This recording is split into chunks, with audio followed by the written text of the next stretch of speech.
What's up, everybody? Welcome to Live from Tarkov. I'm Tarkov Reporter. Today, 30% off at all traders. RMT action being taken by BSG. Also briefly touch on the Marauders Alpha, and we got some upcoming events as well to hit on. Let's get started with that trader discount, though. Battlestate Games implemented a new event in EFT today, May the 12th, discounting the prices at all traders' items by 30%. Now, we expect this event to take about a week, so ending midweek next week would be likely. The event was announced with a letter written in English on BSG social media channels, which I'll read you now. We have discussed the recent Lightkeeper situation with the other traders. It has significantly struck our economics and the reputation. Only thanks to the effort of the former USEC and Bear contractors scattered around Tarkov have we managed to return to business. To thank them for their help, and at the same time return the flow of goods to the previous level, we have jointly decided to temporarily reduce the prices. Elvira, and that's therapist, even promised to try to get access cards to the closed-off laboratory complex from her depositories, for a price, of course, but cheaper than before. Our business continues. So, as you can see in the letter, in addition to a trader discount, which is again 30% off at every trader right now, there are additional barters available for Labs keycards at Therapist. First requires 2 Alyanka chocolate bars and 7 Slickers bars. The second requires 1 Grizzly medical kit and 1 Sanitar bag. You can use both barters twice per reset at the moment. Now, many are speculating that there's going to be a wipe, and it's getting hard to ignore. There are others who believe BSG at their word when they say this is just a discount to thank people for donating or being extorted by Lightkeeper, and a way to return to the economy to the state that it was prior to the event. I'm kind of confused by that because the discount is also available to anyone who did not donate, myself, for example, allowing people like me to continue to improve our financial situation while others are just recovering from financial ruin from having donated all of their rubles. So I find that a little bit strange, that they're just returning to the previous levels. But then again, I'm not totally sold that there's going to be wipes soon. It does start to feel like we're heading in that direction, though. We'll see in the weeks to come. I wouldn't imagine it'll be anytime that soon. Like, I'm not thinking it'll be in the next week or two, but you never know. Things could start to ramp up real quick. We also got a video today on BSG social channels of the red scav wandering around woods. And it looks like he might be getting killed off sometime soon. So pay attention to the lore. Might tell us more about when Lightkeeper comes. So, again, initially I sort of thought we would have a wipe at the end of June or early July. I could see it happening much sooner than that. I think we're going to have a lot of people who are filthy rich after this event, though. One way you can do that right now is buying USD from Peacekeeper. You can basically wind up with all the USD you need for quite some time, maybe even the end of wipe. If you're like me and you use a lot of USD, I'm stocking up on USD. I'm stocking up on some of the trader items that are, I would say, significantly underpriced right now. For example, the Thor armor is like 300k, which is quite the steal for a level 6 armor that it covers basically every part of the body that any armor does. So good luck trying to get them, though. They are going very fast every reset. And if I were you, I would set an alarm to go get one of those. But yeah, let me know what you think about when wipe's going to happen on Twitter at Tarkov Reporter. Of course, you can follow me on all social media channels at Tarkov Reporter. But let's now segue into the RMT action that BSG took earlier this week. BSG implementing this on May the 11th, yesterday, in an attempt to fight RMT accounts, real money trading accounts, that are, of course, cheating, hacking, whatever you want to call it. So the feature prevents players from dropping specific items that have not been found in raid. For example, if you brought a Bitcoin into a raid to drop for your teammate, any attempt to do that will destroy the item. It doesn't apply to all items though. You can still drop any item that is found in raid, and you can also drop various items that were not found in raid, like meds or food, for example. And you can also still drop your gear as long as it doesn't have one of the restricted items inside of it. So I'll go through the list of restricted items here, and I mean it's extensive, but it's not going to hamper your gameplay too much. So it's all barter items. Of course, this is, again, not stuff that's found in raid, stuff that you brought into the raid. All barter items, and there's some permissions that I'll get into below that. Keys and key cards. No keys and key cards can be dropped now, so this is going to be interesting for quest keys that get passed along from player to player. Containers, of course, cannot be dropped. Specific armbands cannot be dropped. Info items cannot be dropped. Specific melee weapons such as the Taiga, the Red Rebel, the M2, the Kibba Arms Tactical Tomahawk. Now, the exceptions for the barter items are as follows. For example, not a barter item, but rubles. You can still drop up to 20,000 rubles, so that's enough to get your team out at the car extract. So at least you can do that. You can drop 3 golden neck chains, which is, of course, required for some quests, so that is a useful one. And more quest items like gunpowder, the blue gunpowder, 3 pieces of that you can drop.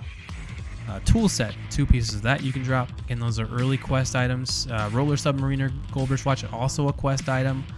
Paracord, useful for, of course, extracting on a couple maps, Lighthouse and Reserve. Silicone tube, 1 piece. Injectors, 1 piece of each. All right. So this is certainly going to impact the low playtime players who rely on their friends for the occasional syringe or measuring tape to help advance their hideout. It's also going to affect streamers who will giveaways for their communities, and competitive players trying to gear up for tournaments that aren't on private servers, which of course is most tournaments.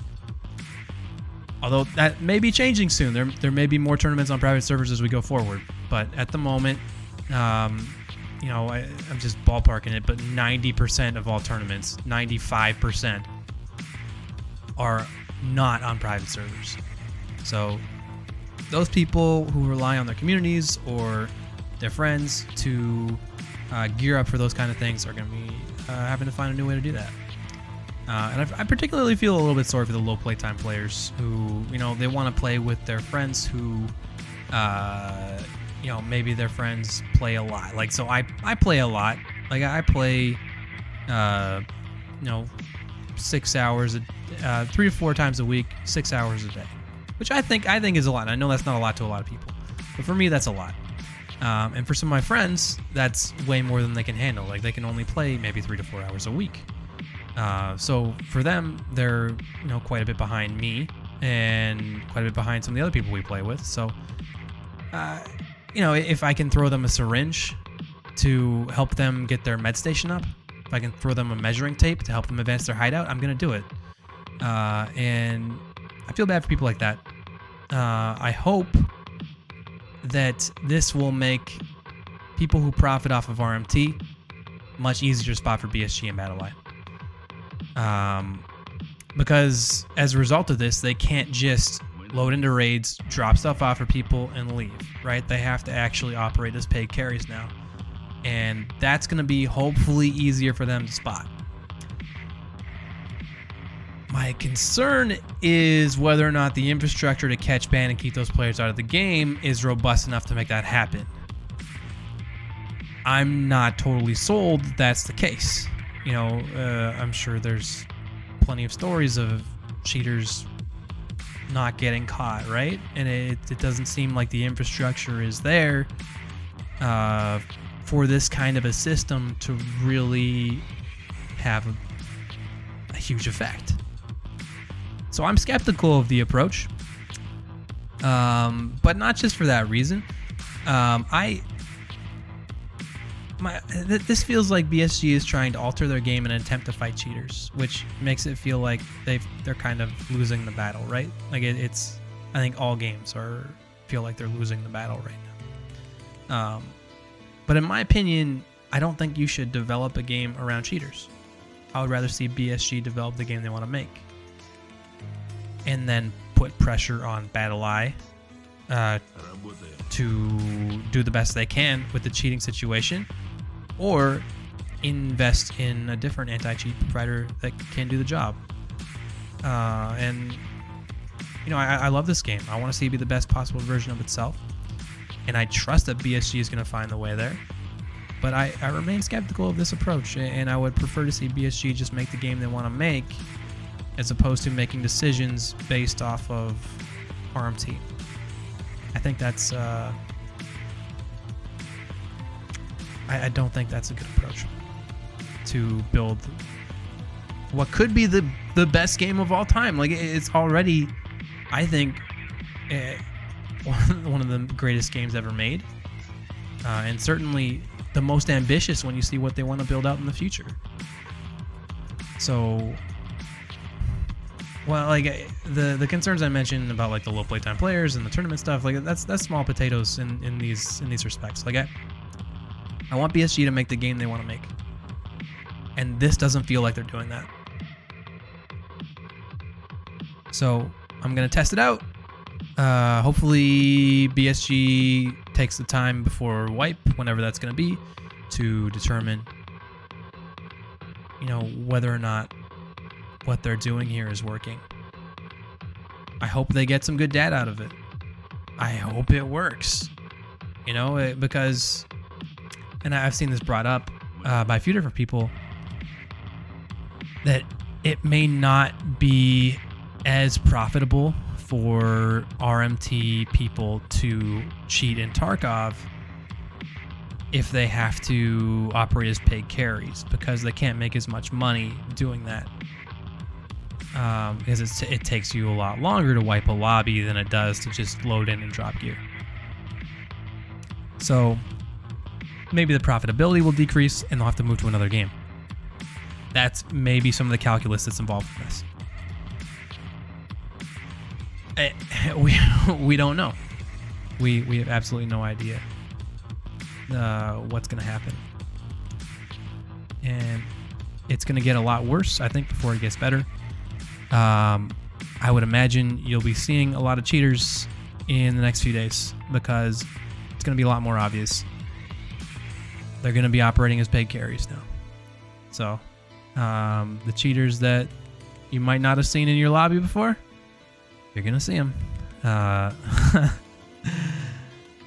So make sure you're getting those reports in. And it's going to be a rough ride. But hopefully on to bigger things in the future. Please, BSG. Please make it work. Oh, man. All right. Enough on the RMT stuff. It's been very heated on social media this week, and I needed a mental health break from Twitter.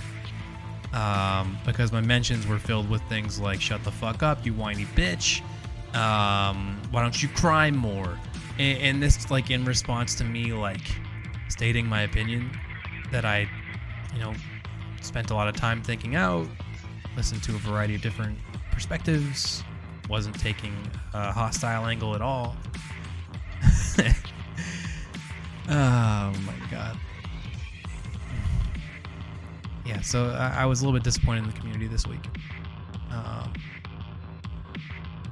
It felt like there were people saying if you didn't agree with what BSG was doing, you're cheating yourself, or you're a whiny little bitch,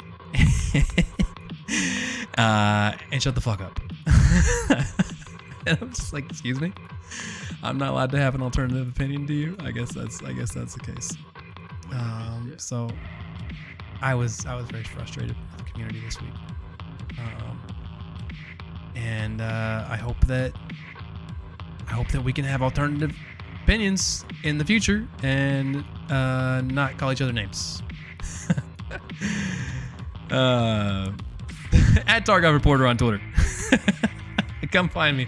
Come find me on Twitter. Call me a whiny little bitch. All you want. just say you're from the podcast.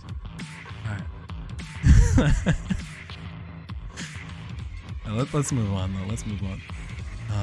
One thing I wanted to briefly touch on is a new game that's coming out. God knows when, but it's gonna come out sometime. It's called Marauders. It's got some Tarkov vibes to it. It's in space though, and I participated in the alpha last weekend. It was a lot of fun.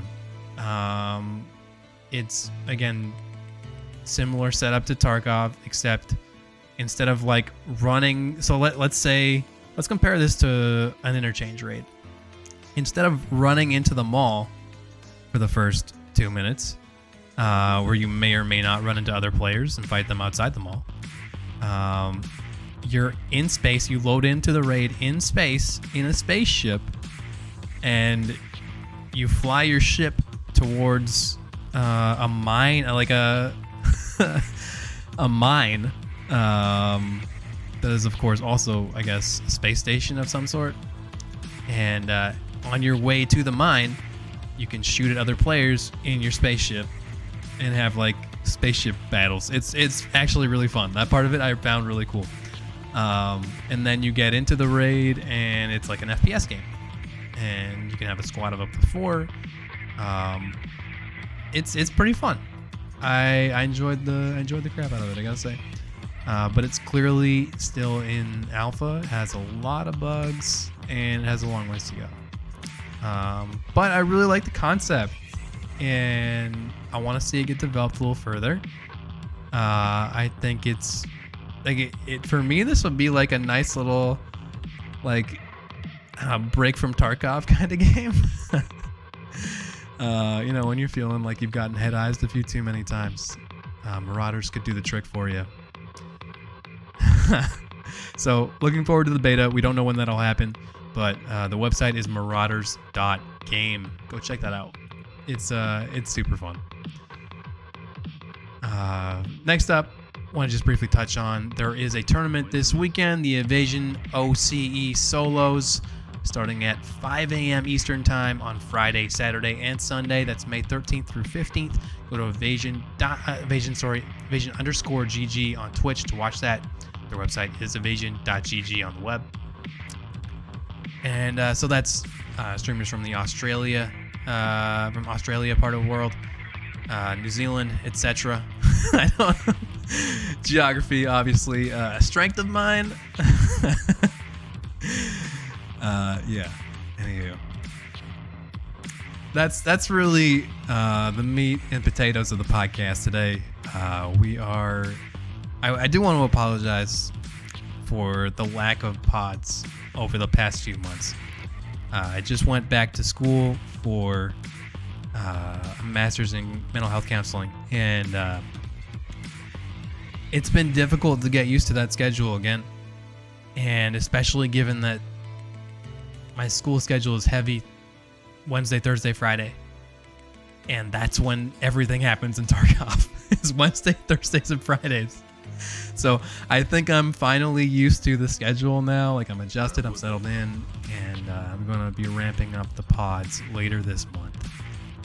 Just wanted to jump in, get myself situated back in the podcasting studio, which is, of course, my one-bedroom apartment. And we'll be doing a lot more pods going forward. I actually want to go through some of the ideas we've got coming up for you, so you got an idea of what's going to be happening on the pod later this month. And so we'll be starting this definitely by June, maybe sooner if we get a wipe, but definitely by June. And in the meantime, we'll be doing a few podcasts here and there. But on Mondays, we're going to be talking competitive Tarkov, with maybe some competitors, some organizers. So if you're a tournament organizer, if you're a competitor in a tournament, I might be reaching out to you. Feel free to reach out to me, of course, see if we can schedule you in. And then on Tuesdays, we'll be talking hot takes only. So I'm inviting on various members of the EFT community to give me their hot take on Escape from Tarkov. And we're going to put that hot take under the microscope, see if it can stand up to the heat. And I think that can be really fun. Get a lot of different opinions, and I want to hear from people in the community. If you got a hot take, let me know. Slide into the DMs. I want to hear it. And at Tarkov Reporter on Twitter. Best place to DM me. And then the third podcast of the week will be either Wednesday, Thursday, or Friday. And it'll be a sort of as it happens news update. So I don't want to put a date on that for sure because, I mean, some patches are Wednesdays, some patches are Thursdays, some patches are Fridays. So it's going to be one podcast on one of those days, Wednesdays, Thursdays, or Fridays, whenever we get news. And then on the weekend, we'll also have a podcast on either Saturdays or Sundays with, and I'm really excited about this one. I've been brainstorming with, I don't want to name this person yet, but a really informative, knowledgeable member of the community. And I think that between the two of us, we're going to be able to put together a great podcast. I'm really looking forward to doing a lot more podcasts in the future. We're going to be putting some on YouTube as well. Make sure you go to youtube.com/Tarkov Reporter and hit the subscribe button because I'll be putting a lot of this there too. Get some, because the weekend pods will for sure be on stream as well. So I'll be interacting with Twitch chat as well, twitch.tv/Tarkov Reporter. And of course, feel free to visit tarkovnews.com for all the latest news. You can find everything we covered there. With the exception of Marauders, I didn't feel the need to put Marauders on the website yet. Maybe we'll cover Marauders when it launches for beta or when the full launch comes. maybe we'll get the URL maraudersnews.com. Well, time will tell. I just know one of you is going to buy it and is going to blackmail me for it. I know it. All right. Thanks everybody for hanging out today. Big things coming. Let me know what you think about the trader discounts, the labs cards barters, the RMT action being taken by BSG. Let me know what you thought about Marauders if you played it. And if you're competing in Evasion OCE, hit me up. I want to hear from you. I love podcasting, man. I'm glad we did this today. I'm exhausted, but I'm glad we recorded today. This is gonna be a lot of fun going forward. Next one probably won't be till next week when we get some breaking news at some point. I don't know when that's gonna be, obviously, but I would imagine the current event will run until midweek, and maybe we get something on Thursday or Friday. Who knows? BSG runs on their own schedule. So, all that in mind, thank you for dropping by. Go divide them cheeks. We'll see y'all next time.